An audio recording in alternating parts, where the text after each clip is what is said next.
everyone, I'm Alex with Comic Indie, and this is Cheers to Indie, where we like to give this spotlight to comic indie creators and their creations with an interview and a brewski. And today we have with us a very special guest, Jay Gillespie, who not only is the owner and creator for Dimension Comics, but he's also a star player for Comic Indie. So, Jay, Yes, what are we sir. having here right now? DB18, a special brew by St. Arnold's. Yes, sir. We are here at St. Arnold's where they are celebrating their 23rd anniversary. And it's also special for us since we are celebrating our very first episode of Cheers to Indie. Yeah. So, Jay, I'm going to go through the questions already. Are you a bit Uh, prepared? I'm prepared as I'll ever be. Okay, fantastic. So, what drew you into comics? Well, I mean, I've always loved making comics since I was a kid. I was always drawing whatever came to mind, and then discovered comics and was immediately I knew that's what I wanted to draw. And I did a lot of applying for comics as a young adult and just kept doing it all along until later when I started to form my own stories. So always. So the more recent ones would be like Severed Souls, for example. And this has been one of your first creations for Dimension Comics. That's Can right. you explain to the audience who may not be aware of what Severed Souls is, what it's all about? Well, Severed Souls is a story about individuals who have supernatural gifts that are attributable to the age of their souls. And so it really could explain any kind of supernatural gift like witchcraft or telekinesis or psychic powers or even magic. Um, but the strength of those powers is attributable to the age of the soul. And so as I was writing it, I realized that if a lot of these characters have ancient souls and they must have lived many times in the past, and that they probably have a deep, rich history that intertwines with historical events and possibly folklore. And that's when the story started getting really interesting. Wow, that's very interesting. So explain to us how extreme these powers would actually get. It could get extreme. I'm kind of working on it, like in series two, where it goes and how extreme they can get. And kind of the reason for the evolution of Dimension Comics was as I was writing and brainstorming on those ideas, I started thinking of perhaps planes hopping or interdimensional characters that can move between dimensions. So they get pretty powerful. I haven't really put an end cap on like how powerful. Oh they wow! can get. So this could be something So- like maybe a Goku character that maybe even if they die, they could probably relive.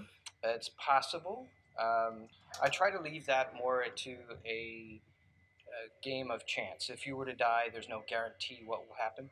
It's just that there's been some sort of rip in the way that it normally goes, so that sometimes individuals come back when perhaps they should move on to the great, next event, but instead they come back, and there's no real understanding as exactly why. It's kind of a mystery, and that's why many of them actually are hunting for immortality. Where that comes in is that there's those who become obsessed with their powers, their abilities, or with immortality, and they'll stop at nothing to try to reach their goals. And then there's those who kind of reject anything that's unnatural, that's not part of the natural order, and so that would be the protagonists of the story. So, Gotcha. So, for anybody who's not maybe familiar with your work, is there maybe somewhere they can go for your website and start to kind of experience the story on their own? yes, I have a website called severedsoulsbook.com. It's a Patreon account, actually. There's a lot of information if you're not a member that you can find out a lot more if you'd like. It can be found under Severed Souls Book on Instagram as well. There's some sample pages there.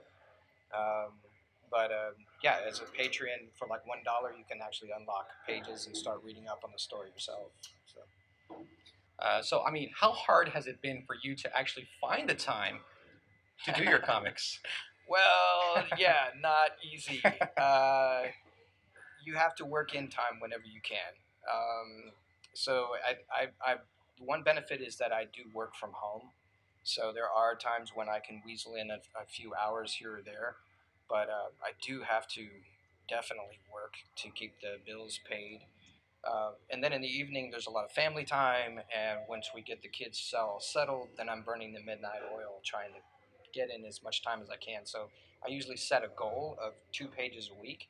And actually, the majority of that, especially the finishing of those pages, is on the weekends because that's the Gotcha. best time. So, for anybody wanting to learn or get any advice, what would be the one thing that you would tell wannabes out there or people that just want to break in? Um, do it. Work really hard. That's actually some of the advice that I was given very early on. If you were to corner a pro and ask them, they would tell you if you want to make comics. Like really get in there, build your stories, start rendering, and put it together, and experience all of the things that you're going to need to learn in the process of actually doing it. And when you have your comic in your hands that you produced, it's an outstanding feeling. So my advice to anyone is if you want to make comics, dedicate yourself and just do it, and you will learn along the way. So, this is probably something you probably had a desire to do ever since maybe you could hold a pencil in your hand. Yeah. But at what age did you decide, okay, I'm going to, take it seriously and I'm eventually going to have Gee, a comic book company? I think the key words that you said were take it seriously. Right. So Yeah. later in life, I got more focused to take it more seriously. As a young man, I really wanted to do it, and I had a passion for it. But I think as a kid, it was just more romantic. Like I really love this, and I want to do it.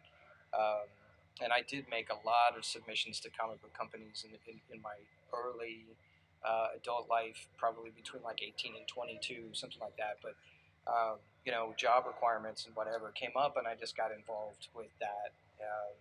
But I always kept comics in the forefront of what I love to do, and I got into storyboard art for TV commercials and movies, and so I just kind of transitioned what I did in comics into that as well. But I mean, I've always wanted to do it. I can't remember a time when I didn't want to draw and be an artist and be involved in comics. But I think I got really, really serious probably and you get really serious like when you're ready to take the initiative on your own, that you're not going to let anything stop you and you're really going to do it. And that, I would say that is in the last 5 to 10 years that I got very serious. So Wow. It's amazing. All right. Well, we're at the point of our show where we're going to actually hit our second segment. And this is going to be called the Star Character Interview. Now, in this portion, Jay will actually be pretending to be one of his comic creations, his star character, which is Beth, for Severed Souls. Elizabeth Harlan. Elizabeth Harlan. Oh, great. So, are you ready for these questions? Well, I will try to play act Beth, but it'll be more like, what? What do you want? No. You're pretending to be Beth here. So, are you ready? Sure. Now, Beth, how old would you say that you are? Thousands. I mean, 19. 19? Thousands, 19. Gotcha. Would you say that you are introverted or extroverted? Definitely introverted. Gotcha. What is your favorite color, Beth? Well, I experience colors when I look into another person's soul, and I would have to say that for me, gold is probably one of my favorites. It denotes wisdom and a calm intuitiveness in a person's soul. But I also like indigo because that's my Indigo mother's child. color. Gotcha. And that's serenity and beauty. Wow. So gold or indigo? Sure. Both. Okay. So did you attend normal school like the rest of the kids, Beth? No, I was homeschooled. Do you have a daytime job? No, I just help my mother with whatever she needs. What is your greatest fear, Beth? Crowds. All right. So now we want to get into who your greatest nemesis is. I don't know what you're talking about. Do you try to commune with spirits, Beth? Actually, no, I try to avoid that. Sometimes it's not possible. What else do you do with your amazing gifts? Actually, I kind of wish I didn't have this gift. It's very difficult to deal with. Beth, have you ever had a boyfriend? Oh, no. Why not? because I know more about the guy before he even says hello. Well, Jay, thank you again for joining us here on our episode, and especially our very first episode. So I'm going to actually have to give a cheers Oh, for our very hey. first episode, everybody. Absolutely. Cheers. Woo. And a cheers to you for watching. So I guess this brings us to the very end of our show. If you guys would like to know more about Jay Gillespie, please feel free to check out the links below and go to his website. If you would also like to comment, like, or subscribe, I'm not going to blame you for doing so. This is Alex Ayala signing off. Good day.